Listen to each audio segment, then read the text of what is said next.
तो hello friends, स्वागत है आप सभी को हमारे इस एजुकेशन में गुप्ता जी में। तो आप सभी के लिए फिर से 30 मोस्ट इंपॉर्टेंट क्वेश्चन लेके आ चुके हैं दोस्तों, जो कि हिस्ट्री का क्लास 10th वाले के लिए।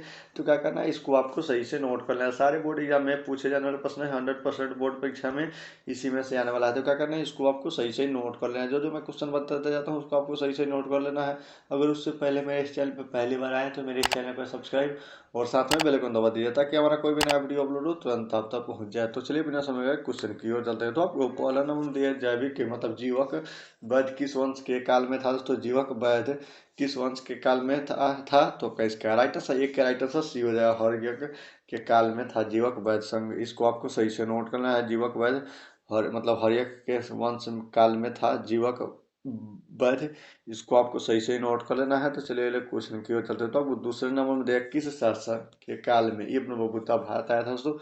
किस शासन के काल में तो इसका राइट आंसर, दो के राइट आंसर डी हो जाएगा। मोहम्मद बिन तुगलक के शासनकाल में इब्न बतूता भारत आया था। इसको आपको सही से नोट कर लेना है। तो चलिए अगले क्वेश्चन की ओर चलते हैं। तो आपको तीसरे नंबर में दिया जाए कुतुब मीनार का निर्माण किस शासक के समय में पूरा हुआ था। कुतुब मीनार का निर्माण तो इसका राइट आंसर, तीन के राइट आंसर बी हो जाएगा। कुतुब छीन तीन के राइट आंसर बी हो जाएगा। इल्तुतमिश के शासनकाल में कुतुब मीनार का निर्माण पूर्ण हुआ था। इसको आपको सही से नोट कर लेना है। तो चलिए अगले क्वेश्चन की ओर चलते हैं। तो आपको 4 नंबर आइन ए अकबरी की रचना किसने की थी दोस्तों। आइन ए अकबरी की रचना किसने की थी तो आपका इसका राइट आंसर, 4 के राइट आंसर सी हो जाएगा। अबुल फजल ने आइन ए अकबरी की रचना की थी। इसको आपको सही से नोट कर लेना है दोस्तों। तो चलिए अगले क्वेश्चन की ओर चलते हैं। तो आपको 5 नंबर आइन ए अकबरी कितने भागों में विभक्त है तो इसका राइट आंसर, 5 के राइट आंसर डी हो जाए। 5 भागों में आइन ए अकबरी विभक्त है 5 भागों में। इसको आपको सही से नोट कर लेना है। तो चलिए अगले क्वेश्चन की ओर चलते हैं। तो आपको 6 नंबर अकबर का कार्यकाल था। अकबर का कार्यकाल कितने वर्षों तक था तो इसका राइट आंसर, 6 के राइट आंसर ए हो जाएगा। 1556 से 1605 ईस्वी तक अकबर का कार्यकाल रहा था। इसको आपको सही से नोट कर लेना है। तो चलिए अगले क्वेश्चन की ओर चलते हैं। तो आपको 7 नंबर में दिया इलाही सिक्का किस धातु से बना से मतलब किस धातु से बना था। इलाही जो सिक्का था वह किस धातु से बना था तो इसका राइट आंसर, 7 के राइट आंसर ए हो जाएगा। सोना से बना था। इसको आपको सही से नोट कर लेना है। तो चलिए क्वेश्चन की ओर चलते हैं। तो आपको 8 नंबर भारत में तंबाकू किसके द्वारा लाया गया था। तो भारत में तंबाकू तो इसका राइट आंसर, 8 के राइट आंसर बी हो जाएगा। पुर्तगालियों द्वारा भारत में तंबाकू लाया गया था। इसको आपको सही से नोट कर लेना है दोस्तों। तो चलिए अगले क्वेश्चन की ओर चलते हैं। तो आपको 9 नंबर में दिया शेर शाह सूरी ने भारत में अपना शासन कब स्थापित किया था। शेर शाह सूरी ने तो इसका राइट आंसर, 9 के राइट आंसर ये हो जाएगा। 1540 ईस्वी में शेर शाह सूरी ने अपने भारत में अपना शासन स्थापित किया था। 1540 ईस्वी में शेर शाह सूरी ने। इसको आपको सही से नोट कर लेना है। तो चलिए अगले क्वेश्चन की ओर जाते हैं। आपको 10 नंबर पानीपत की पहली लड़ाई किसके बीच की लड़ी गई थी मतलब की गई थी तो इसका राइट आंसर, 10 के राइट आंसर ये हो जाएगा। पी बराबर इब्राहिम लोदी के बीच में की गई थी। इसको आपको सही से नोट कर लेना है। तो चलिए अगले क्वेश्चन की ओर चलते हैं। तो आपको 11 नंबर में चौसा का युद्ध कब हुआ था। चौसा का युद्ध तो आपका इसका राइट आंसर, 11 के राइट आंसर डी हो जाएगा। 1539 ईस्वी में चौसा का युद्ध हुआ था। इसको आपको सही से नोट कर लेना है। तो चलिए अगले क्वेश्चन की ओर चलते। तो आपको 12 नंबर में कामरान किसका छोटा भाई था दोस्तों। कामरान किसका छोटा भाई था तो इसका राइट आंसर, 12 के राइट आंसर बी हो जाएगा। हुमायूं के छोटका भाई था हुमायूं के कामरान। इसको आपको सही से नोट कर लेना है। तो चलिए अगले क्वेश्चन की ओर चलते। तो आपको 13 नंबर हल्दी घाटी के युद्ध में किसे परास्त होना पड़ा दोस्तों। हल्दी घाटी के युद्ध में तो इसका राइट आंसर, 13 के राइट आंसर सी हो जाएगा। राणा प्रताप को हल्दी घाटी के युद्ध में परास्त होना पड़ा। इसको आपको सही से नोट कर लेना है।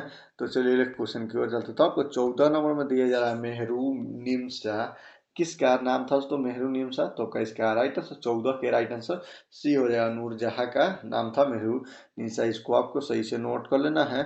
तो चलिए क्वेश्चन की ओर चलते हैं। तो आपको 15 नंबर में विजयनगर साम्राज्य में कितने वंशों ने शासन किया था। तो विजयनगर साम्राज्य में कितने वंशों ने शासन किया था तो इसका राइट आंसर, 15 के राइट आंसर बी हो जाएगा। मतलब 4 वंशों ने शासन किया था विजयनगर साम्राज्य में, इसको आपको सही से नोट कर लेना है। तो चलिए क्वेश्चन की ओर चलते। तो आपको 16 नंबर कृष्णदेव राय किस वंश का शासक था? तो कृष्णदेव जो राय था वह किस वंश का शासक था? तो इसका राइट आंसर 16 के राइट आंसर सी हो जाएगा। तुलु वंश का शासक था कृष्णदेव राय, इसको आपको सही से नोट कर लेना है दोस्तों। तो चलिए क्वेश्चन की ओर चलते। तो आपको 17 नंबर विजयनगर साम्राज्य में किस शासन के स्वयं को आंध्र भोज कहा? तो इसका राइट आंसर 17 के राइट आंसर डी हो जाएगा। कृष्णदेव राय को आंध्रा भोज कहा, इसको आपको सही से नोट कर लेना है। तो चलिए क्वेश्चन की ओर चलते। तो आपको 18 नंबर या अफनासी निकितन किस देश का यात्री था? तो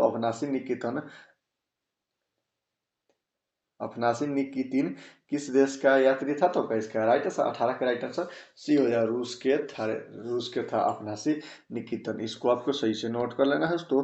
तो चलिए क्वेश्चन की ओर चलते हैं। तो आपको 19 नंबर अमुक्त मूल्याद किसने लिखा था? तो अमुक्त मूल्यान किसने लिखा था? मूल्याद किसने लिखा था? तो इसका राइट आंसर 19 के राइट आंसर सी हो जाएगा। कृष्णदेव राय ने लिखा था अमूल्य माल्याद, इसको आपको सही से नोट कर लेना है। तो चलिए क्वेश्चन की ओर चलते। तो आपको 20 नंबर दिया, उत्तर भारत में भक्ति आंदोलन किसने प्रारंभ किया था? तो इसका राइट आंसर 20 का राइट आंसर बी हो जाएगा। रामानंद ने उत्तर भारत में भक्ति आंदोलन का आरंभ किया था, इसको आपको सही से नोट कर लेना है। तो चलिए क्वेश्चन की ओर चलते। तो आपको 21 नंबर स्त्री संत अंडाल किसकी उपासिका थी? तो इसका राइट आंसर 21 का राइट आंसर डी हो जाए। विष्णु की उपासिका थी, इसको आपको सही से नोट कर लेना है। तो चलिए क्वेश्चन की ओर चलते। तो आपको 22 नंबर कबीर का जन्म कब हुआ था? दोस्तों कबीर का जन्म कब हुआ था? तो इसका राइट आंसर 22 के राइट आंसर सी हो जाएगा। 1425 ईस्वी में कबीर का जन्म हुआ था, इसको आपको सही से नोट कर लेना है दोस्तों। तो चलिए क्वेश्चन की ओर चलते। तो आपको 23 नंबर दे दिया जा रहा है, खालसा पंथ की स्थापना किसने की थी? दोस्तों खालसा पंथ की स्थापना, तो इसका राइट आंसर 23 के राइट आंसर बी हो जाएगा। गुरु गोविंद सिंह ने खालसा पंथ की स्थापना की थी, इसको आपको सही से नोट कर लेना है। तो चलिए क्वेश्चन की ओर चलते। तो आपको 24 नंबर भक्ति आंदोलन के प्रमुख संत नामदेव किस राज्य के है? तो इसका राइट आंसर 24 के राइट आंसर सी हो जाएगा। महाराष्ट्र के थे भक्ति आंदोलन के प्रमुख संत नामदेव किस राज्य के थे? तब महाराष्ट्र के थे, इसको आपको सही से नोट कर लेना है। तो चलिए क्वेश्चन की ओर चलते। तो आपको 25 नंबर दिया गया है, भारत में दिल्ली सल्तनत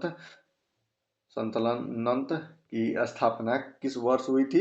तो इसका राइट आंसर 25 के राइट आंसर ये हो जाएगा। 1206 ईस्वी में भारत में दिल्ली सल्तनत की स्थापना हुई थी, इसको आपको सही से नोट कर लेना है। तो चलिए क्वेश्चन की ओर चलते। तो आपको 27 नंबर बीजक में किसके उपदेश संग्रहित है? तो इसका राइट आंसर 27 के राइट आंसर ये हो जाएगा। कबीर के उपदेश संग्रहित है बीजक में, इसको आपको सही से नोट कर लेना है। तो चलिए क्वेश्चन की ओर चलते हैं। तो आपको 28 नंबर में दिया गया है, अल बेरूनी के यात्रा वृतांत का नाम क्या था? तो इसका राइट आंसर 28 के राइट आंसर ये हो जाएगा। तहकीक ए हिंद अल